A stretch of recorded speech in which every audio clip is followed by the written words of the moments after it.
تو حدیث پاک میں وہ عرض کر رہا تھا کہ حوریں کیسی، حوروں کا ذکر کر رہا تھا، بیچ میں یہ تذکرہ آ گیا۔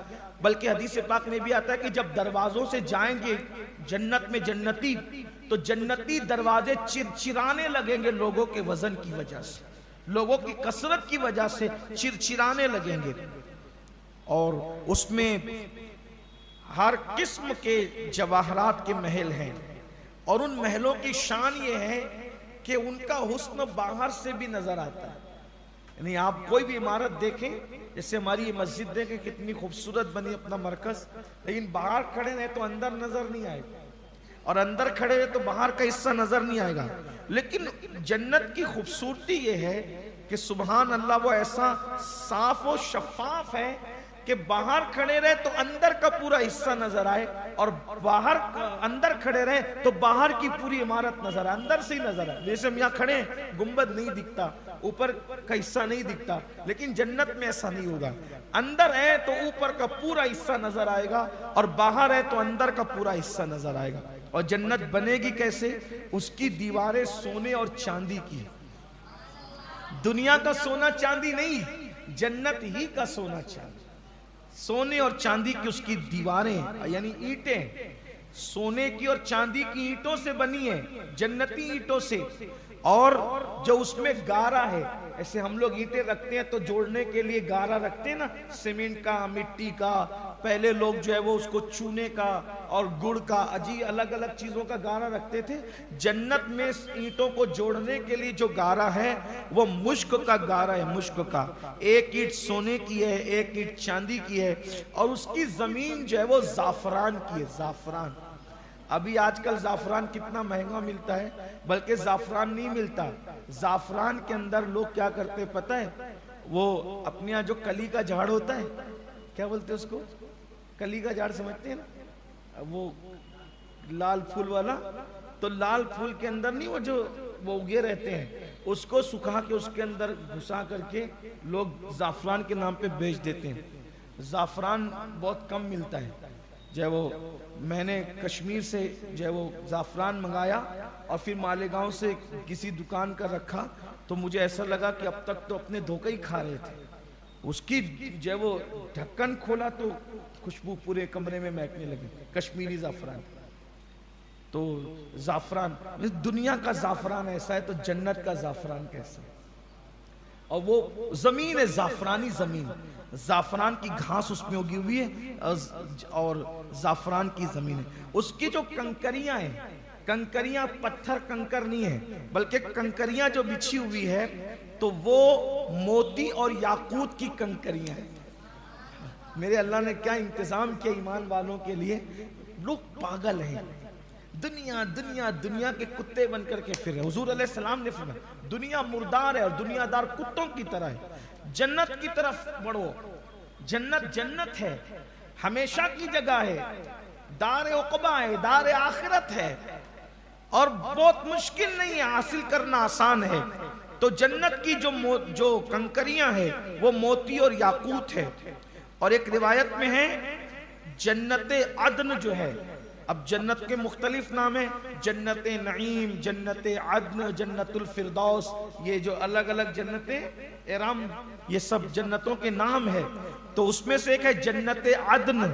تو جنت عدن کا حال یہ ہے کہ اس کی ایک اینٹ سفید موتی کی ہے، ایک اینٹ یاقوت سرخ کی ہے، ایک اینٹ زبرجد سبز کی ہے، اور اس کا گارا مشک کا ہے، اس کی گھاس زعفران کی ہے، موتی کنکریاں، اور مٹی امبر کی، امبر امبر سمجھتے ہیں؟ دیکھا بھی نہیں ہوگا، نہیں دیکھا لوگوں، بڑے بڑی فیکٹریوں والوں نے، کروڑ پتیوں نے، ارب پتیوں نے امبر نہیں دیکھا ہوگا، اصلی امبر تھوڑا سا کسی میں ملاتے ہیں، اتنا مہنگا مہنگا بیچتے ہیں امبر۔ میرے امام امبر کا ذکر کرتے کہتے ہیں امبر زمین، عبیر ہوا، مشک تر غبار، امبر زمین، عبیر ہوا، مشک تر غبار، ادنا سے یہ شناخت تیری راہ گزر کی ہے۔ امبر زمین، عبیر ہوا، مشک تر غبار، ادنا سی یہ شناخت تو تیری رہ گزر کی ہے، شکر خدا کی آج گھڑی اس سفر کی ہے، جس پر نثار جان فلاح و ظفر کی ہے۔ طیبہ میں مر کے ٹھنڈے چلے جاؤں آنکھ بند، سیدھی سڑک یہ شہر شفاعت نگر کی ہے۔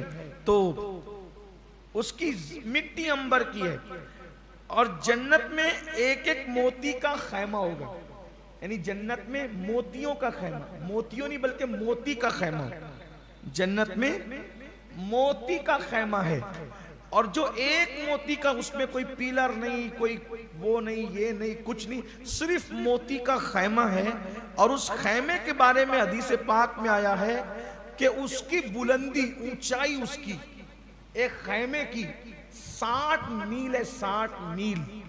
جب میں نے 60 میل کا اندازہ لگایا تو پتہ چلا کہ 90 کلومیٹر سے زیادہ ہوتا ہے 60 میل، بلکہ تقریباً 100 کلومیٹر تک پہنچ سکتا ہے۔ تو اتنی اونچائی ہے اس کی، اتنا اس کا چھت ہے، موتی کا ایک ایک خیمہ، سبحان اللہ، موتی کا۔ اور پھر اس کے بعد جنت میں 4 دریا ہیں۔ نمبر 1 دودھ کا دریا، پانی کا دریا، شہد کا دریا، اور طہور مشروب کا دریا۔ ہندوستان میں شراب طہور کی تھوڑی سی وضاحت کے طور پہ میں نے اس کو طہور مشروب کہہ دیا، کیونکہ لوگ جو ہے وہ کچھ اس میں الجھن کا شکار ہوتے ہیں۔ 4 دریا ہیں، دودھ کا، پانی کا، شہد کا، اور مشروب طہور کا، یہ 4 دریا ہیں۔ اور ان کا ایک کنارہ موتی کا ہے، دوسرا کنارہ یاقوت کا ہے، اور نہروں کی زمین خالص مشک کی ہے۔ لیکن جب ہمارے یہاں نہریں بنانی پڑتی ہے تو گڈھا کھودنا پڑتا ہے، گڈھے میں نہریں بہتی ہے، مگر جنت کے اندر جو نہر ہے اس میں کوئی گڈھا نہیں ہے، بلکہ وہ سطح زمین پر بہتی ہے، یعنی اس کے اندر کوئی گڈھا اڈھا نہیں ہے، سبحان اللہ۔ اور پھر اللہ کے رسول علیہ الصلوۃ والتسلیم فرماتے ہیں جنتیوں کو جنت میں الگ الگ قسم کے کھانے ملیں گے، یہ بھی خاص بات، جنتیوں کو جنت میں الگ الگ قسم کے کھانے ملیں گے۔ مثال کے طور پر جیسے ایک پلیٹ آئی، پلیٹ کے اندر کھانا ہے، اب سمجھ لیجئے سمجھانے کے لیے، سمجھ لیں ایک پلیٹ ہے، اس میں پلاؤ ہے یا بریانی ہے یا زردہ ہے، کچھ بھی ہے، اب ہم کھائیں گے۔ ایک لقمہ اٹھایا آپ نے، تو جیسا پہلا لقمہ لگا تو دوسرا بھی ویسے ہی۔ لوگ کہتے ہیں نا کہ دیکھ کے چند دانے چیک کر لو تو پتہ چل جاتا ہے دیکھ کیسے، صحیح ہے، یعنی ٹیسٹ جیسا ہے پوری دیکھ کا ویسے ہی رہے گا۔ سب سمجھ میں آتی ہے یہ نہیں بات؟ ایک دیکھ کا ایک ہانڈی میں جو ٹیسٹ بنا ہوا ہے ویسے ہی رہے گا۔ جنت کی خصوصیت یہ ہے ایک پلیٹ سے آپ کھانا کھائیں گے تو جتنے لقمے لیں گے کھانا وہی رہے گا، ہر لقمے کی لذت الگ ہوگی، پھل وہی رہے گا، ہر مرتبہ اس کی لذت، یعنی سمجھ لیجئے کہ ایک سمجھانے کے لیے یہ صاف سمجھانے کے لیے ہے، لیکن اصل چیز یہ ہے صرف کہنے کی بات ہے، جب وہاں پہنچیں گے تب پتہ چلے گا۔ بیوقوف تھے دنیا کے اندر اٹک کر کے، خام کا جنت کو بھولے بیٹھے تھے، جنت اتنی اچھی، بلکہ جنت میں جانے سے پہلے قبر ہی کے اندر آدمی سوچے گا پاگل تھا، زبردستی دنیا سے دل لگایا تھا، جب قبر اتنی اچھی ہے تو جنت کتنی اچھی ہوگی۔ یہ سب غیب کی باتیں ہیں، لوگ سمجھتے ہیں کہ ایسی بیلانے پھسلانے کو مولوی لوگ کریں، مولوی پاگل ہوا ہے، بیلانے پھسلانے کے بعد اس کو نہیں مرنا ہے، کیوں وہ بیلائے گا پھسلائے گا؟ اچھا ایک چیز ہے، اگر وہ آپ کو دھوکہ دینے کے لیے چلے لاکھ بیلائے پھسلائے، مگر وہ دلچسپی کیوں رکھے گا؟ بھئی جو چیز کے اندر فراڈ ہوتا ہے آدمی کو اس سے دلچسپی نہیں ہوتی۔ جیسے مثال کے طور پہ میں یہ کرتا بیچنے کے لیے نکلوں اور کرتے کے اندر عیب ہو تو میں کرتے میں دلچسپی نہیں لوں گا، اگرچہ میں نے لاکھ بیچنے کے لیے تعریف کر دی لیکن میں دلچسپی نہیں لوں گا۔ کوئی بھی پروڈکٹ آدمی بیچے تو آدمی اس کی تعریف کرے گا بیچنے کے، لیکن خود وہ استعمال نہیں کرے گا۔ اب آپ سے پوچھتا ہوں کہ معاذ اللہ، استغفر اللہ، العیاذ باللہ، اگر اس میں فراڈ ہو تو پھر اس میں مرنے والا کیوں دلچسپی لے گا؟ اللہ والے مرنے کی تمنا کیوں، مرنے کے لیے تیار کیوں رہتے تھے؟ موت سے محبت کیوں کرتے تھے؟ اللہ کے بندوں، جنت تو جنت ہے، قبر قبر جنت کے باغوں میں سے باغ ہے. لوگ سمجھتے ہیں کہ نواب پورہ کے اندر ایک زمین کا ٹکڑا ہے, وہاں پر دفن کر کے کسی کو آ گئے, رمضان پورے میں زمین کا ٹکڑا ہے, کسی کو دفن کر کے آ گئے اور 2 گز زمین میں دفن کر کے آ گئے, قصہ تمام ہو گیا. نہیں, اگر اس سے اللہ راضی ہے تو وہ اب تمہارے نئے پورے کا, عائشہ نگر کا ٹکڑا زمین کا نہ رہا, بلکہ وہ جنت کے باغوں میں سے باغ بن گیا ہے. اور وہ دیکھنے میں 2 گز زمین ہے, اتنی چھوٹی سی, اب بازو میں کس کی قبر ادھر ہے, بازو میں اس کی قبر ادھر ہے, لیکن اللہ نے اندر سے اس کو اتنا وسیع و عریض کر دیا ہے کہ تا حد نگاہ جو ہے وہ اس کی قبر وسیع کر دی گئی ہے, اور اس کی قبر میں جنت کا بستر بچھا دیا گیا ہے, اس کی قبر میں جنت کی ٹھنڈی ٹھنڈی ہوائیں آ رہی ہے. اور کتنی بڑی ہو گئی وہ قبر, تو اللہ کے رسول فرماتے ہیں دنیا کے سامنے ماں کا پیٹ جتنا چھوٹا ہے, اس قبر کے سامنے دنیا اتنی ہی چھوٹی ہے. اتنی بڑی ہے قبر. یؤمنون بالغیب, لیکن غیب پر ایمان لانا پڑتا. یہ جو اللہ والے قبروں سے نہیں ڈرتے تھے اور قبروں کی وحشت کی بات ان کو بے چین نہیں کرتی تھی, اسی اللہ کو راضی کر لے. وہ جانتے تھے کہ ہماری قبر جنت کے باغوں میں سے باغ ہے. بلکہ اس بارے میں بے شمار واقعات ہیں, بہت واقعات ہیں. اگر میں اس کو چھیڑوں گا تو ابھی قبر کی بات چھڑ جائے گی, جنت کی بات رہ جائے.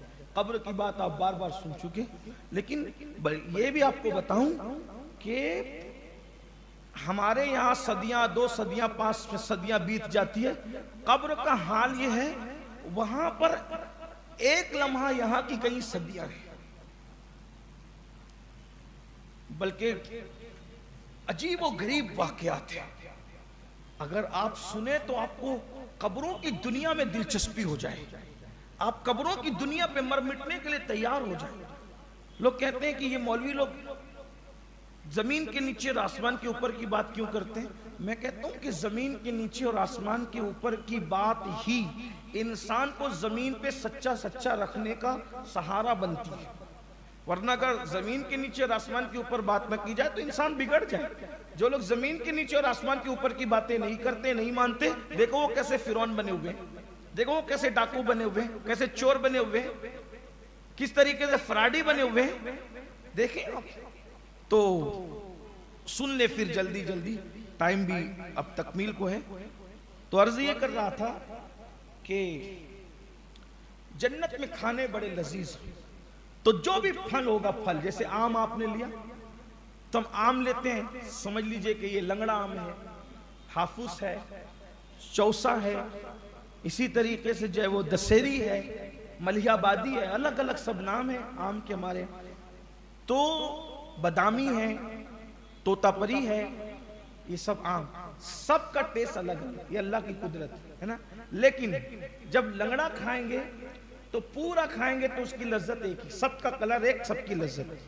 دسہری کھائیں, سب کا کلر ایک, سب کی لذت. جنت میں ایسا ہے کہ آم دکھے گا آم کی طرح, دکھے گا آم کی طرح تاکہ ہم پہچان سکیں, کلر لیکن ایسا نہیں ہوگا, اس کا کلر نورانی ہوگا.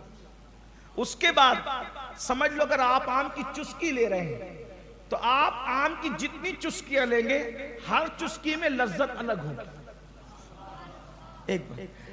اور اس کے بعد یہی کھانے میں ہر کھانے کی لذت الگ. کوئی پرندہ اڑتا ہوا جا رہا ہے, دل میں خیال آیا کیا اچھا پرندہ ہے, کاش کہ میں اس کو کھاتا, بس کاش میں اس کو کھاتا, بھون کے آپ کے پاس آ گیا.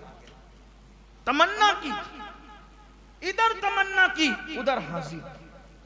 پانی کی پیاس لگی, شہد کی پیاس لگی, یعنی شہد کی حاجت ہوئی, شہد کے لیے جی چاہ, دودھ کے لیے جی چاہ, مشروب طہور کے لیے جی چاہ, تو جتنی آپ کو حاجت ہے اتنی آپ کے سامنے آ جائے, آپ کے سامنے پیش کر دیا جائے. اب آپ سوچیں گے اگر بوفے لگا ہو شادی میں, کسی کے ولیمے میں, اور اچھا تو آدمی کیا سوچتا ہے, آج تو دبا کے کھاؤں گا. ایسا ہوتا ہے کہ نہیں ہوتا؟ ہوتا ہے. بہت شریف لوگوں کو بھی ہم نے مالداروں کی شادیوں میں اپنی شرافتوں کی تسبیح توڑتے ہوئے اپنی آنکھوں سے دیکھا ہے. بہت سنجیدہ لوگوں کی سنجیدگیوں کا طلسمات ہم نے اپنی آنکھوں سے کافور ہوتے دیکھا. ہوتا ہے, انسان ہے, نفس سب کے ساتھ. تو اب جنت میں اتنی نعمتیں ہوگی اور یہ ہے ایک بالشت کا پیٹ، کتنا کھائے گا آدمی؟ میرے اللہ کی شان پہ قربان جائیں، جب جنت میں ڈالے گا اللہ تو 100 مردوں کے برابر کھانے کی قوت عطا کرے گا، یعنی 100 مرد جتنا کھا سکتے ہیں ایک آدمی کو اتنا کھانے کی قوت دے گا۔ اب یہاں زیادہ کھا لو تو ڈکار، زیادہ کھا لو بد ہضمی، زیادہ کھا لو تو بہت کچھ، میں نہیں بول سکتا اور آگے ہمارے حافظ صاحب ہوتے تو شاید وہ کہہ دیتے، لیکن مجھے خیال ہے محفل کے تقدس کا بہت کچھ، بد ہضمی ہو تو بہت کچھ ہوتا، ڈکار آ رہی، یہ ہو رہا ہے، وہ ہو رہا ہے، وہ ہو رہا ہے، وہ ہو رہا ہے، لیکن قربان 100 مردوں کی طاقت دی جائے گی کھانے کی اور جمع کرنے کی، ٹھیک؟ مگر اس کے بعد آدمی جتنا کھائے گا ایک خوشگوار ڈکار آئے گی اور پورا کھانا ہضم، نہ پاخانے کے لیے جانا، نہ پیشاب کے لیے جانا، نہیں جانا کہیں، کھاؤ پسینہ نکلے گا مشک کے ذرا خوشبودار، پورا کھانا ہضم، کھاؤ ایک خوشگوار ڈکار آئے گی، پورا کھانا ہضم، بد ہضمی نہیں ہوگی وہاں، اور ایک سے ایک لذیذ کھانے ہوں گے، سبحان اللہ۔ اور پھر اس کے بعد اللہ تبارک و تعالی وہاں پر خدام دے گا مسلمانوں کو، ایک ایک مسلمانوں کی خدمت کے، ایک ایک مسلمان کی خدمت کے لیے 10,000 خادم کھڑے ہوں گے خدمت کے لیے، سب خدمت پہ لگے ہوں، خدام غلما خدمت کے لیے کھڑے ہوں، اور وہ خوبصورت چہرے والے جن کے چہرے جو ہے وہ انڈے کی طرح چمکدار ہوں گے، ایسے چمکیلے چہرے والے خدام کھڑے ہوں گے خدمت پر، اور ان کے ہاتھوں میں سونے اور چاندی کے پیالے ہوں گے، اور قسم قسم کی جو ہے وہ لذت والی غذائیں ہوں گی۔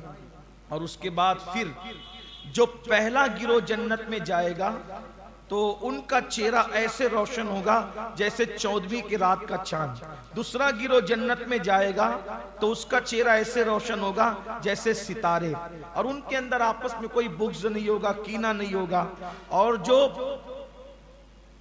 حوریں ہوگی حوریں، پھر وہ حوروں کا ذکر رک جاتا، ایک ادنا جنتی کو کم سے کم 2 حوریں، کم سے کم 2 حوریں، یہ کم سے کم ہے، زیادہ سے زیادہ اللہ جتنی چاہے گا عطا کرے، اور وہ حوریں 70 جوڑے پہنے رہے گی، 70 جوڑے ہوں گے، اور سبحان اللہ 70 جوڑے پہنے گی، لیکن 70 کے 70 جوڑے اس کے جسم پہ نظر آئیں گے، جیسے میں نے 2 کپڑے پہنے، ایک یہ پہنا ایک اندر پہنا، تو اندر کا کپڑا میرا نظر باہر سے نہیں آتا، ٹھیک ہے، اگر آپ بہت توجہ کریں تو اس کا گلا جو کہیں سے شارٹ ہے وہ دکھ رہا ہے، آستین کہیں سے صرف اشارے دکھ رہے ہیں لیکن دکھ نہیں رہا ہے، مگر وہ جنت کا لباس ہوگا حوروں کے بدن پر، 70 لباس، اور ہر لباس نظر آئے گا، صرف لباس نہیں نظر آئے گا بلکہ ان کا گوشت بھی نظر آئے گا، ان کی ہڈی بھی نظر آئے گی، اور ہڈی کے اندر جو ان کا گودا ہوگا حوروں کا، وہ گودا بھی نظر آئے گا، اور بہت خوبصورت، کتنی خوبصورت دکھے گی۔ حضور صدر الشریعہ رحمت اللہ تعالی علیہ نے اور علامہ ارشد القادری نے اس کا نقشہ ایسے کھینچا ہے، لیکن میں اس کو تھوڑا سا بدل رہا ہوں حالات کے تقاضے کے تحت۔ ایک سفید کانچ کی بوتل میں روح افزا کا شربت کتنا خوبصورت نظر آتا ہے،